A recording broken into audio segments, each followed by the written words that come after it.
What's up again, everybody? Well, if you missed it, yesterday we got our first taste of the Assassin class, the new Assassin class, if you will, from the upcoming Dynasty set. And today we got a nice little taste of how that class is going to function. We have a lot of cards to talk about, and as we always do with spoiler seasons, we're going to try to break them down one card at a time. So if you missed any of the spoilers, hopefully I can get you caught up here at the end of day one of what is going to be a furious 3 days of spoilers. I'm going to do it differently this year. Normally, I take time to cut out all the cards and to show them sort of in a slideshow effect, but I figured because we're going to be fast and furious, I want to do this a little differently. I want to actually legit just show you who made all of the spoiler videos or articles. I would like to give as much credit as humanly possible to those people. So I'm going to show you where to find every single entry and who posted every one, because in the past it would take me a long time to edit those in, and sometimes I'd forget who did what. So I want to do it differently. I want to just straight up show you each one. So we're going to start with, well, I guess technically we should start with the spoiler yesterday that I put out. Where is that? Is that listed down here? Aha, here we go. So if you missed it, I made a video about, well, I'll just show you a portion of it. I made a video about the new Assassin, and it kind of frames everything that we're going to be talking about. If it'll load, good lord, it's taking forever. All right, skip all the cool, funny intro stuff. By the way, I really enjoyed making this video. I hope you really enjoyed watching it. It was a lot of fun. A lot of people were there on the stream. If you were there on the stream watching the premiere, let me know in a comment below if you enjoyed it and what your favorite card was from it. Of course, Arachne Huntsman is the new hero, the new assassin from the, well, just the assassin class. And Arachne Huntsman here says whenever you play a card with contract, you may look at the top card of your opponent's deck. If you do, put it on the bottom, or you may just choose to put it on the bottom, really is what it is. He's a 4 intellect, 40 health Majestic hero. He's a Majestic. He is a Majestic. So keep that in mind. You will find him fairly easily in packs and things like that. And we also got a card called Surgical Extraction, which is a really cool 2-cost, 4 attack Majestic Assassin attack, which is a lot of A's. I said a lot of A's. And this is an example of a contract card that I was able to spoil, and contracts are basically attached to, in this case, attacks. In the future, perhaps not, but they are attached to attacks. And when you play them, it opens the combat chain, or within that combat chain, it opens the contract. And on that contract, you are able to then fulfill it by meeting the requirements, in this case on Surgical Extraction, banishing your opponent's blue cards. So if you do that, you meet the stipulation, and you gain a silver token for doing so. So if your opponent has a blue card, which is pretty decent in most decks, unless they're super redline, banishing a blue card, pretty easy to do. And so when you do that, you create a silver token, which is really good because we can use silvers for a lot of things. Also, when this hits a hero, banish the top card of their deck and look at their hand and banish a card. The card is really good. It costs 2, so it's expensive though. In the deck, most likely going to be more expensive, but I think still worth running because it's a blue. It pushes the break point, and even though you have to pay 2 for it, this is a really good effect overall. Mask of Perdition, probably like the craziest card in my opinion, outside of the legendary foot equipment, which we can talk about here in a bit. Mask of Perdition has an attack reaction. You break it, and you give target assassin attack action card the effect when this hits a hero, banish the top card of their deck. So that stacks on top of what you already have on that hit effect. So for example, if you use Mask of Perdition on Surgical Extraction and Surgical Extraction hits, then you're going to get the proc on Surgical Extraction and the proc on Mask of Prediction. Both will trigger. Also, this has Battle Worn, and it blocks for 1 because that's cool. That's really powerful. And also, if you have 2 silvers at the start of your turn, you can pay 2 silvers and go and fetch this from the graveyard and bring it back. And when it comes back, you can block with it again. And then you can destroy it again, and then you can banish the top card of your opponent's deck again, and then you can pay 2 more silvers, and so on and so forth. So this frames everything that we understand so far of what the Assassin class wants to do. So let's go from that point and take a look at today's spoilers. I know it's going to be a little bit of a longer one, just because I had to flesh that out, if you will. Flesh and blood that out. But ching. All right, so first up, Brian Gottlieb himself, the man who, I don't know if I'm allowed to, the man who had a hand, the man who had a hand in designing and playing around with the old assassin, got to spoil the weapon. And it is a cool one, Spider's Bite. Once per turn action, pay 2 to attack, go again. It attacks for 1. It is a dagger one-handed, and it has a new keyword called piercing. And if it's defended by equipment, it gains +1. Don't underestimate piercing. That is incredibly, incredibly good. Piercing is really good because you give a 1-block equipment, this still hits. That is very good. You have to commit a 2-block equipment, and then it will not hit. So Spider Bite doesn't hit. Now, what happens if it hits? Well, if this hits a hero, the next time they defend with 1 or more attack action cards this turn, those cards have -1 while defending. So if your opponent lets Spider's Bite hit, okay, they take 1, they're like, cool, it's innocuous. And then you present a really scary card with an on-hit effect, and so they commit 2 cards to block. And let's say both of those cards are 3 block. You're pushing with a 4, and 2 of those cards are 3 blocks. Now they're only blocking 4 to your 4, because each of those cards get -1 while defending. That is incredible. That is incredible. I'll say it again. That is incredible. This card is super underrated, and I do think one that you should consider building around and putting into the combat chain when you're playing as Assassin.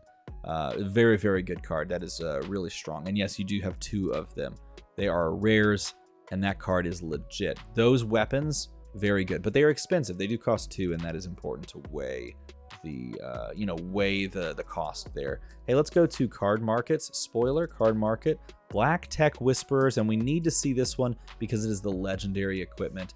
That is probably as big as I can get it. We'll just give it a whirl. Can I get it a little slightly? No, I can't. It won't. It won't expand. Normally, this is why I do the edits, but I figured this would be a good way to also highlight everybody that makes these spoiler videos and things. And you should go check out all of their channels. You should check out all their socials as well. Black Tech Whisperers is the legendary equipment for the legs. It blocks 1 and is battle worn. It says when it's in your graveyard, you can, at the start of your turn, pay 2 silvers. And if you do, then you can equip these. So you basically buy them back. That's the mechanic, flavor-wise. You gain silvers by completing contracts, and you then pay those silvers to buy new equipment. And then you use the equipment, and then you complete contracts, and you do it again. Flavor. So good. Attack reaction. Destroy Black Tech Whisperers. Target assassin attack action card gains. When this hits a hero, it gains go again. This is the linchpin card for the class. Well, I don't want to say linchpin, but it is one of the most important effects because all of the assassin contract cards that have been spoiled, I think, pretty sure, all of them are non-go again cards. And so you're going to have to build a deck in such a way that if you want to string some of these together and not just end the combo chain or the combat chain with these, you're going to want to give them attack action. You're going to want to give those attack actions go again in some way, shape, or form. So it could be something like Lead the Charge or Captain's Call, which I really like right now. Razor Reflexes, because a lot of them are 0s and 1s, or Black Tech Whisperers. That is the spice right there. That card, super legit. That card's really, really important. Let's jump to, I'm skipping over Leave No Witnesses because I want to go to my good friend Red Zone Rogue's spoiler video. And I'm just going to say, look, this guy right here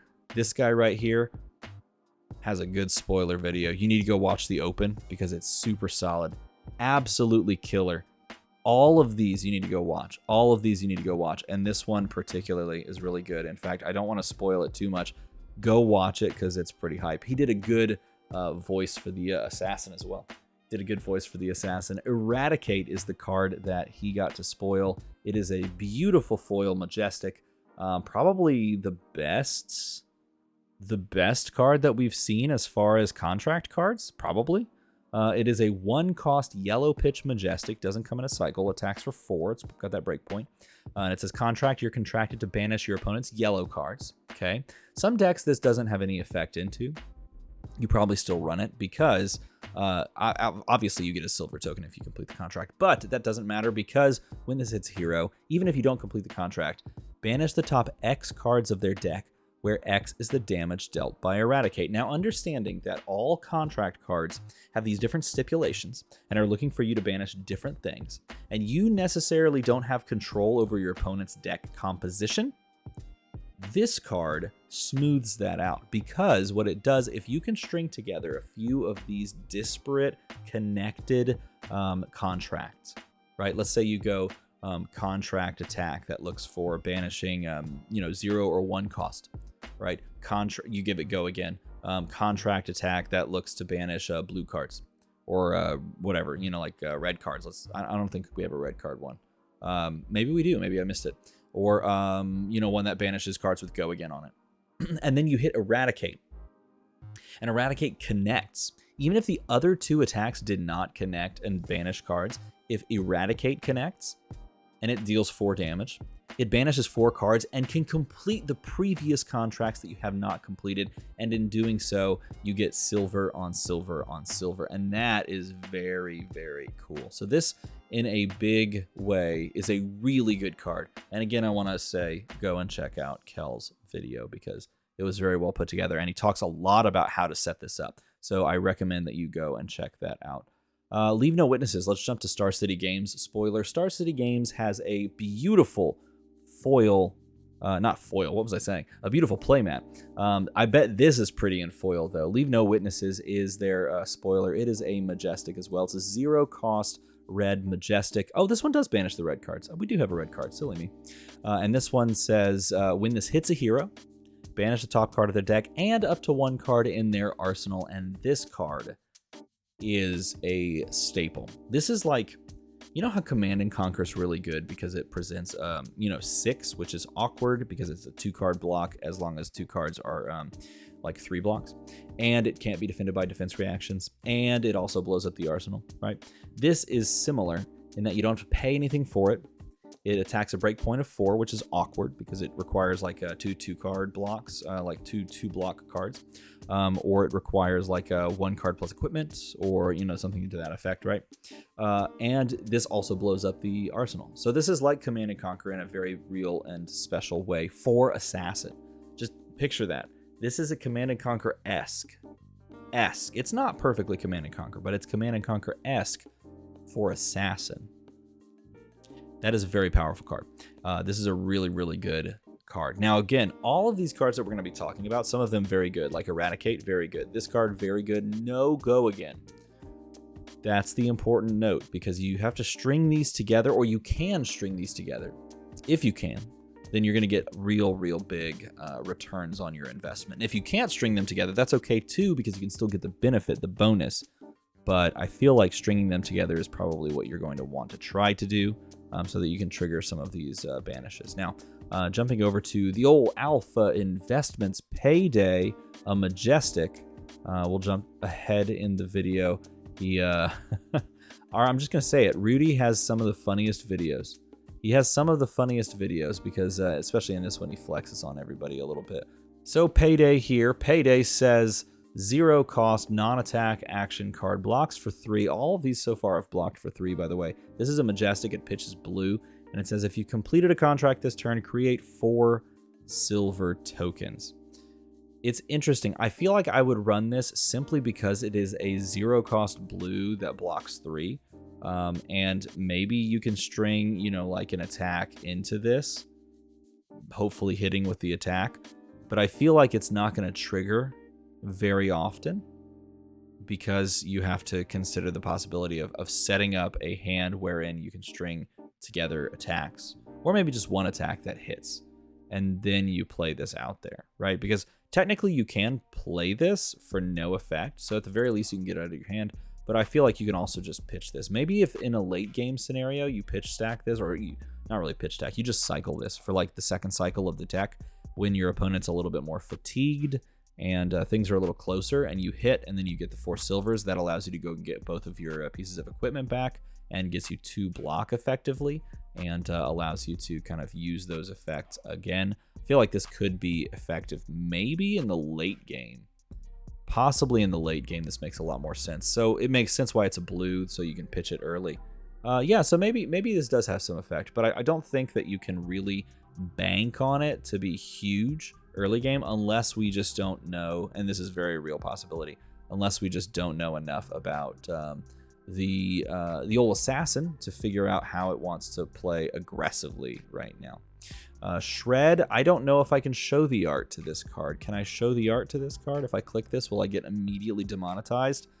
Yeah, that exists. This is literally the cover of Friday the 13th or a Nightmare on Elm Street. Like, this is literally that style. It's perfect. It's the perfect 80s horror style. It is insane. And this card is really good too, by the way. This is a cycle, so it comes in red, yellow, and blue. It costs nothing. It blocks for 3 as an attack reaction, blocks for 3. And it says target card defending an assassin attack. Target card. Any card, any equipment, anything gets -4 on the block. This is better than Route. No, Route's +3 than minus. Route's like +6 basically to your attack. This is +4 to your attack. So it's close, but you do have to pay 2 for Route and 0 for this. This is like Route. This is essentially Route, except your opponent loses the card. Like, this is how good this card is. This card is very good. It's also horrifying. This is the reason I can't let my kids open this set. That's just straight up. Can't let my kids open this set. This card's really good.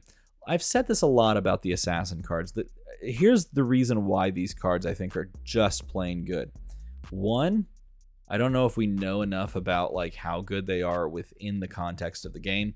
But 2, and this is a big one, in order to release a class within a supplemental set, I feel like you only can print cards that are actively useful in some way, shape, or form, right? You can get away with a little bit of chaff and a little bit of like flex and a little bit of like I don't want to say chaff. Chaff's not the right word.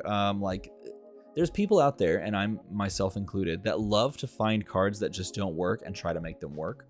You don't have the flexibility necessarily to do that with a supplemental set, perhaps, in introducing a brand new class to the game. At least this is my hypothesis.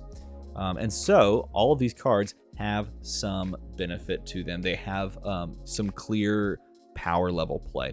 For example, Cut to the Chase is an assassin attack reaction, blocks for 3, that gives your contract card that you're targeting with this +3 attack. It is literally Iron Song response for warrior. It's a 0 +3 attack reaction. Except you don't have the downside of having to, have your opponent do something to gain that buff. This literally just gets the buff. So it's like a better Iron Song response, because it also says, look at the top card of your defending hero's deck, and then you can put it on the bottom. So then you control what they're drawing as well. Like, this is a strictly better Iron Song response. That's kind of crazy. That's kind of crazy. This class is kind of crazy. But I think there's a lot of moving parts to it as well, and that is huge. Plunder the Poor over at FabDB. Oh, by the way, I should say this. Look, going back, this is posted, and I am gonna say it. Lil Uzi. If you don't follow Lil Uzi, I don't know if she wants me. I don't know if she wants me to call her by her like handle, or literally what I read every single time I like look at like her posts. But she's a fun follow. I'm just gonna say that it's like fun to read what she's talking about. She's a character. FabDB has a really cool spoiler. And I don't know if it's going to let me show you. Maybe I should have planned this out. Oh, here we go. Okay, so check this out. Look what they did. This is fun. They set up a cool, like, build-up to the front of their website. No matter your station in life, FabDB would like to present its Dynasty preview for this season. Plunder the Poor. Plunder the Poor is a 4 attack, 0 cost contract card that asks you to banish cards 1 or less. So if you complete the contract of banishing a card that costs 1 or less, you get a silver token. And when it hits the hero, banish the top card of their deck. So now we begin the simplification and the base level, the baseline of contract cards. It's going to be a 0 for 4 or a 1 for 5 that is contract, banish opponent's card with blah, blah, blah. Banish this type of card. And then if you do that, You get a silver token, and then if it hits a hero, banish the top card of their deck. This is one of the more, I don't want to say playable. They're all playable in different reasons. This is one of the more pertinent ones, I think, in the overall meta, because there's almost every deck in the game, minus like Guardians and like Brutes, even Brutes to some degree, run 1-cost cards and 0-cost cards. And so this card is like an easy slot in. You could slot it in at red and blue. Heck, you could slot it in at yellow too if you wanted to, but it's an easy slot in.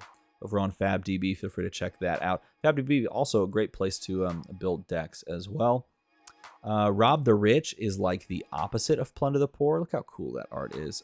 Done by the Wraith Times, which is like an offshoot of FabDB, which is pretty cool. They do like content and articles. Rob the Rich costs 1, attacks for 5. Like I said, it's a 5 for 1 or a 1 for 5, however you want to describe it. 1 for 5 is not correct. It's a 5 for 1. And this one, again, is a rare. It cycles, so that this is the red. The yellow is 1 for 4. A 4 for 1. I gotta say that right. I'm never gonna do it. Anyway, the yellow's real solid. I like the yellow a lot here. And this one says you're contracted to banish opponent's cards with cost 2 or greater. So this is like the one you'd bring in for the Guardian matchups. The 2 cost or highers. This is not like the aggro matchup card necessarily, like you're not bringing this in versus Fi. And therefore, because of that, I feel like this one is a little bit more situational in that respect. And not as turnkey as like the 1 or less. The Plunder the Poor, Rob the Rich. You do get a silver token, of course, and then you banish the top card of their deck. This one feels solid, but a little less playable than the Plunder the Poor, in my opinion. Sack the Shifty is a fun one. And again, mutilation.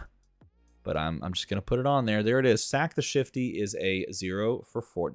It's a 4 for 0. I'm going to call it that. I'm going to just say 0 for 4. Can I do that? Someone tell me in a comment below if that's not okay. And it says you're contracted to banish opponent's cards with base go again. So it literally go again written on the card. And then you get a silver token. And then when you hit the hero, banish the top card of their deck. This one feels really good into like ninja matchups, as why we're cutting the leg of a ninja. Yikes. With looks like a autumn, edge of autumn in the background. Yeah, looks like edge of autumn in the background of the art there, which is kind of cool. But overall, this one I think has a lot of playability because it's not looking for overall attacks. This can be any card that has go again written on it. So this one's a lot more playable than just the ninja or the aggro matchup that's pushing attacks. This is also going to be probably pretty decent into a wide variety of decks, because if you hit any non-attack that has go again, this triggers. So I like this one a good bit. And that is the Judges Hub, by the way, the judge community, which is pretty cool. Hey, Alan Lube. Hey, if you're a Luber, sound off in the comments below. I actually really enjoyed his video too. Go watch his video, because he got clips of different people saying that it's probably Assassin. And look, I'm in that video. Look, there I am. How fun. It's funny because he took this clip and I said, everyone's expecting Assassin. And then I said, but it's going to be Seer. I was wrong. It was Assassin. I did predict Assassin, though. Look at this cool card. You got a great one. Annihilate the Armed. Contract. You're contracted to banish opponent's attack action cards. That's pretty good, unless you're playing against Warrior. Well, if it's Bolton, it's okay. Dorinthia, not so much. But everybody else, pretty good. This one's cool. It's a 1 for 5. I'm calling it that. I'm just committing to it. It's a 1 for 5. And when you complete this, you get a silver token. And when it hits, banish the top card of the deck. I like this one in yellow. I'm gonna put that into my Arachne deck, the yellow version. Alan Lube, go subscribe. This is criminal. If you're not subscribed to, if you're not a Luber, then boo. You should go be one, because he's a great person. At least from what I can tell. I'm subscribed. See, it says so right there. Subscribed. Done. All right. Fleece the Frail. Teklo Foundry. Teklo Foundry's got some great stuff too. I think I'm subscribed to Teklo Foundry as well. Look, I'm subscribed to a lot of people because I watch a lot of Flesh and Blood. This was a fun one. Look, they got the build up. I don't want to unmute it though. Oh, I love this. Look, they showed off the artist work. So cool. Go support. Go support Arachne the Spider. Check out this card. Fleece the Frail. How fun is this? Let me get there's the full thing. This one is interesting because it's contracting yourself to banish opponent's cards with cost. With 2 or less block. That's what I meant to say. So the block value here matters. So if you have like an opponent who's playing a lot of 2 blocks, I don't know, like a ninja or something. Who has a lot of 2 blocks? Shocking, right? If you have an opponent that's doing that, this card's great. Or if they're playing a lot of what's the card? Instants. If they're playing a lot of instants that have 0 block, this is great. So if like Prism were still around, this would be great. It's also a 0 for 4 too, so I feel like you could consider running this, but there's a lot of 0 for 4s. This one, I would say, because it's got the 2 or less block value, is going to be more situational because, like, for example, in the mirror, all of these cards that we've seen block 3. So in the mirror, this doesn't have much value, right? So if you're playing against another Arachne, and you may see more Arachnes, because it's going to be popular. If you're playing against another Arachne, then, you know, that's not going to have much value. Ethnic Smoke is here. Ethnic Smoke. Look, subscribe to all of these people. Oh my god, Ethnic Smoke had a great joke in his video. Okay, a great joke, and I don't know if I want to spoil it, but it happens right here. Look, go watch his video. And you need to get a staple too of his deck. It's like a staple. This is like a staple card, or a staple of the deck. I'll just put it that way. All right, Nyx the Nimble. Cost 1, attacks for 5, and it contracts you to banish opponent's reactions. Now that includes attack and defense reactions, which is very good in the mirror. So if you're playing into more Arachnes, that could be very good because you could consider playing defense reactions, but some of the attack reactions that you have access to are insane. Plus, like, Razor Reflex is really good. People playing Pummel right now, that's pretty popular, so Nyx the Nimble into, like, Guardians makes a ton of sense. Just a good baseline stat card, too. You play the yellow, you get a 1 for 4. And it's a short, sweet video, and you should go check it out because Ethnic Smoke is really cool. And he has 1,000 subscribers, and I watch literally every one of his Icelander videos while I'm cooking for my family. So there you go, Ethnic Smoke. I watch all your videos because I'm cooking, and it's great to listen to you break down the old Icelander gameplay. And finally, for the day, we have Slay the Scholars, which was like actually 3 hours after I posted my video, like at midnight or something like that. But on their time, it was different. They have a great video where they literally break down the overall playability of this card, Slay the Scholars. They do a fantastic job of breaking it down. So if you want to get a good breakdown of how this card is supposed to play, feel free to go check them out. It is a 0-cost red. This is a cycle. It's common. It says you are contracted to banish your opponent's non-attack action cards. So if you're playing against a wizard, you're very happy, which is funny because this assassin's about to kill a wizard. It's a 0 for 4. It banishes non-attacks. Honestly, this one has some play into a wide variety of decks. Doesn't even have to be like Wizard, because you think Guardian plays like a decent number of non-attacks, depending on which Guardian you're playing against. Not a huge number. Let's see, what other non-attacks, if you're playing into Warrior, you're sitting pretty with this card. It's a 0 for 4 that's guaranteed almost to either hit a reaction or a non-attack, so this one works great. There's a variety of classes. Like you could play this into like Briars, and sometimes you get that non-attack because they try to build up the embodiments of lightning. So this is a good overall card. But again, this gives you an idea of what this class is wanting to do. A bunch of these cards are 1 for 5s or 5 for 1s, whatever you want to say, and they're 4 for 0s. None of them have go again. They all look to give you a contract to banish some amount of cards, and they all are on hit, banish a card off the top of the deck. And again, when you play a card, based on the way Arachne works, when you play a card with contract, you can look at the top card of the deck. And if it's not what you're looking for that hand that you have, then you can tuck it to the bottom, right? You're also messing with your opponent's pitch deck. You're doing a lot. And then, of course, you got those sweet weapons, and you can stab. It's going to be crazy. And that is just one day and a lot of talking. Look at all that we're going to see. I am going to fall over just trying to recap all of these awesome, sick cards. How can you focus during a tight, fast, speedy, other synonyms for quick spoiler season like this one. I don't know. I'm just going to go to work and I'm going to be like, what do I do? What do I do? So if you enjoyed this video, go like all of the videos and posts. Go talk to all of these people and leave comments and do all the things that you should do, because all of them are awesome. And if you liked this video, then you can also make that number go slightly higher, because that number climbed by 40 since yesterday. And I don't know how that happened. Thank you so much. As always, thanks for watching.